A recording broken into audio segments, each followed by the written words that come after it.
वाकई कमाल है मोदी सरकार। इनके सोचने का अंदाज वाकई निराला है। आप जानते हैं दोस्तों, सैनिक भर्ती में इनकी एक योजना आई थी, अग्निपथ योजना। अब सरकार ने उस मुद्दे पर अपने कदम धीरे धीरे वापस खींचने शुरू किए हैं। इन्होंने क्या किया है, पहले आप जानते हैं कि इसमें जो भर्ती की आयु सीमा थी वो थी 17.5 साल से 21 साल।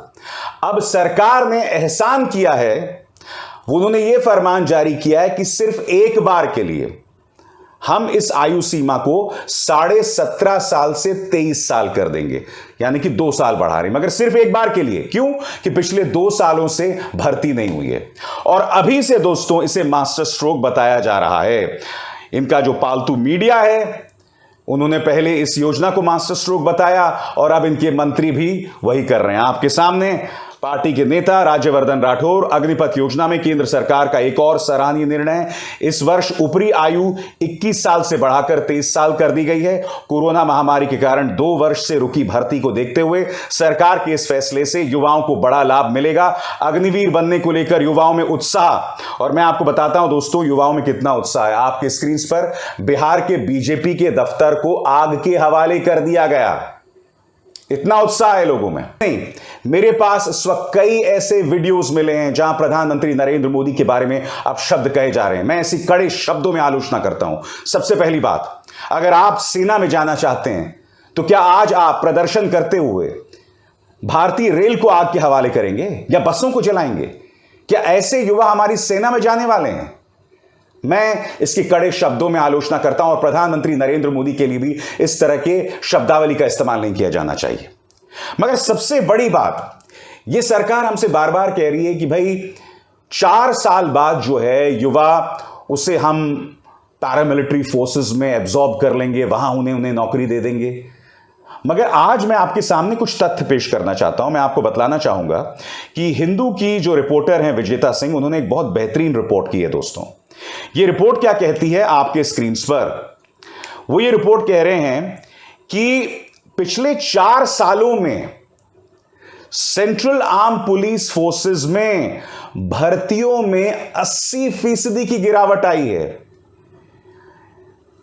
4 साल बाद जो अग्निवीर निकलेंगे उन्हें आर्म्ड फोर्सेस में या पैरामिलिट्री फोर्सेस में नौकरियां देना को दूर की बात है, इन्होंने अभी जो वैकेंसीज है उसको नहीं भरा है, नंबर 1।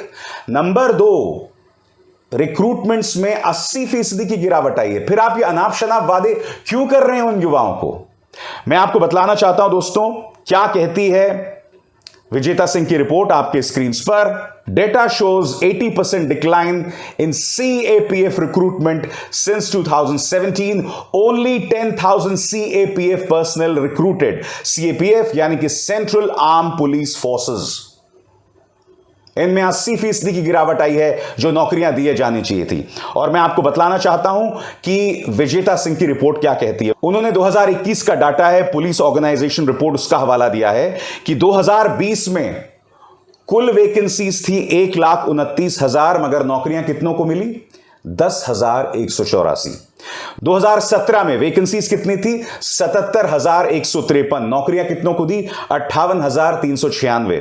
उसी तरह से 2018 और 2019 में कितने लोगों को नौकरियां दी गई? 30,098 और 14,541। मैं इस सरकार से पूछना चाहता हूं, मैं आपके सामने बाकायदा आंकड़े रख रहा हूं, आप बड़ी बड़ी बातें कर रहे हैं मगर आपके पास आपने किसी तरह की कोई प्लानिंग नहीं की। और मैं आपको बतलाऊंगा इन लोगों ने प्लानिंग क्यों नहीं की। क्योंकि सरकार जानती है कि उनके जो काम है उसकी कोई जवाबदेही नहीं है। मीडिया इनसे कोई जवाबदेही नहीं पूछता है, इनसे कोई सवाल नहीं पूछता है, और जब मीडिया सवाल नहीं पूछता है तो सरकार मनमानी करती है। यह मैंने आपसे बार बार कहा है दोस्तों। इस वक्त सोशल मीडिया में एक लतीफा चल रहा है, एक मीम चल रहा है। वो मीम क्या है मैं आपको पढ़ के सुनाना चाहता हूं। फौजियों को अग्निवीर समझ नहीं आया, मुसलमानों को CAA समझ नहीं आया, किसानों को कृषि कानून समझ नहीं आया, व्यापारियों को GST समझ नहीं आया, अर्थशास्त्रियों को नोटबंदी समझ नहीं आया। सिर्फ एक ही बुद्धिमान कौम भारत में रहती है, वो है भक्त। कोई भी सरकारी स्कीम आए सबसे पहले इन्हें ही समझ आ जाती है। मगर मैं कुछ और कहना चाहता हूं। ये जो तमाम योजनाएं आई जिनके खिलाफ प्रदर्शन हुए, सरकार ने कभी भी स्टेक होल्डर्स को विश्वास में रखकर फैसले नहीं किए।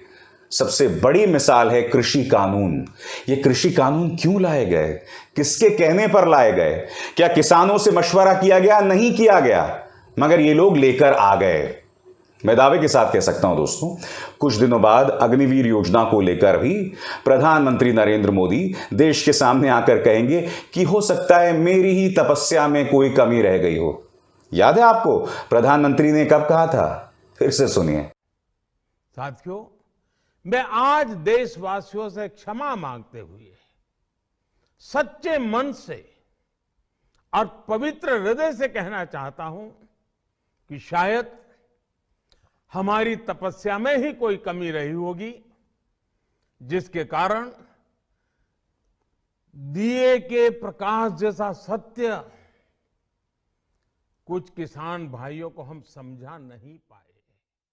दोस्तों, मोदी सरकार के लिए चिंता की बात क्या है मैं आपको बताता हूं, क्योंकि जो युवा इस वक्त सड़क पर उतरा है ना, ये इनका कोर वोटर है। जी हां, और वो जानता है कि मीडिया को ज्यादा वक्त नहीं लगेगा उन्हें देशद्रोही बताने के लिए। इसलिए आप देख सकते हैं गोरखपुर के अंदर, मुख्यमंत्री आदित्यनाथ के गोरखपुर के अंदर वो बाकायदा हाथ में तिरंगा लेकर अपना प्रदर्शन कर रहा है। वो भी इस सरकार की सोच, इनके प्रचार तंत्र, इनके आईटी सेल की सोच को समझता है, इसलिए पहले से ही इसने हाथ में तिरंगा थाम लिया है। मगर मैं अपने युवाओं से अपील करना चाहता हूं, मैं बार बार कहता हूं, इस देश के अंदर मिसाल है अहिंसात्मक सत्याग्रह की सफलता की ढेरों मिसालें हैं। आपको उसका अनुसरण करना चाहिए। आपको हिंसा नहीं करना चाहिए। बगैर हिंसा किए आप अपनी बात मंगवा सकते हैं। आप दिल्ली में देखिए कितने ऐसे आंदोलन रहे हैं, किसानों का आंदोलन, अन्ना आंदोलन, और उन तमाम आंदोलनों के सामने सरकारों को झुकना पड़ा है। क्यों? क्योंकि वो अहिंसात्मक आंदोलन रहे थे। आप उसका अनुसरण कीजिए।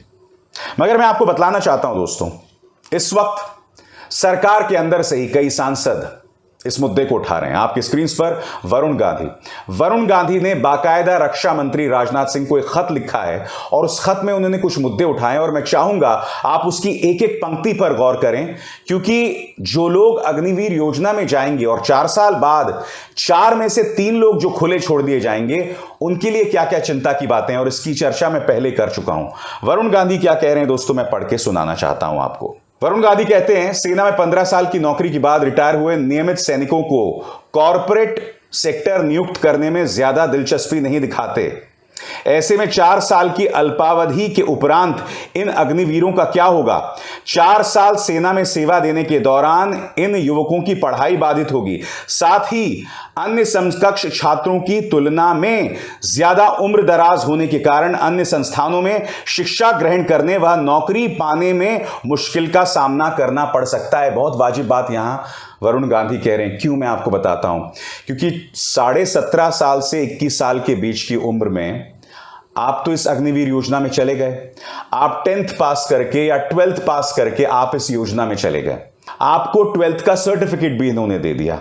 मान लिया कल को इन्होंने आपको डिग्री भी दे दी, मगर इस डिग्री का कोई फायदा नहीं है अगर आपने सलीके से ना पढ़ा हो। दूसरे छात्र जो सामान्य तौर पर पढ़ाई कर रहे होंगे, उन्हें सही मायनों में प्रशिक्षण हासिल होगा। ऐसे में जो कॉर्पोरेट हाउसेस होंगे अग्निवीरों को नौकरी नहीं देंगे, क्योंकि उनके पास उचित शैक्षणिक प्रशिक्षण नहीं होगा। दूसरा मुद्दा क्या उठा रहे हैं दोस्तों, इस योजना के लागू होने के बाद हर साल भर्ती किए गए युवकों में से 75% 4 वर्षों के बाद फिर से बेरोजगार होंगे। हर साल यह संख्या बढ़ती जाएगी। इससे देश के युवाओं में असंतोष और अधिक पनपेगा। हमें उन युवाओं के बारे में भी सोचना होगा जिनकी उम्र सीमा कोरोना एवं भर्ती सही सीमा पर नहीं होने के कारण पार कर गई है। बिल्कुल 4 साल बाद इन्हें सारी वेपन्स ट्रेनिंग मिल गई होंगी और फिर ये बेरोजगार हो जाएंगे। आप सोच सकते हैं किस तरह का संतोष होगा। और यही नहीं, वरुण गांधी एक और सवाल उठा रहे हैं आपकी स्क्रीन पर। स्पेशल ऑपरेशन के समय सशस्त्र बलों में स्पेशलिस्ट काडर वाले सैनिकों की आवश्यकता होती है। ऐसे में महज 6 महीने की बेसिक ट्रेनिंग हासिल करके इन सैनिकों के कारण वर्षों पुरानी रेजिमेंटल संरचना बाधित हो सकती है। इस योजना से प्रशिक्षण लागत की बर्बादी भी होगी, क्योंकि 4 साल के बाद सेना इन प्रशिक्षित जवानों में केवल 25% का उपयोग ही करेगी। यह रक्षा बजट पर भारी बोझ साबित होगा। ये तमाम मुद्दे हैं और इससे मोदी सरकार मुंह नहीं मोड़ सकती। मुश्किल से 6 महीने की ट्रेनिंग, मगर दूसरी तरफ जो आम सैनिक है वो लंबी चौड़ी ट्रेनिंग करके आता है। जमीन आसमान का फर्क है। सेना की गरिमा के साथ किसी तरह का कोई समझौता नहीं किया जा सकता। कुछ बड़े सवालों के जवाब आपको देने पड़ेंगे।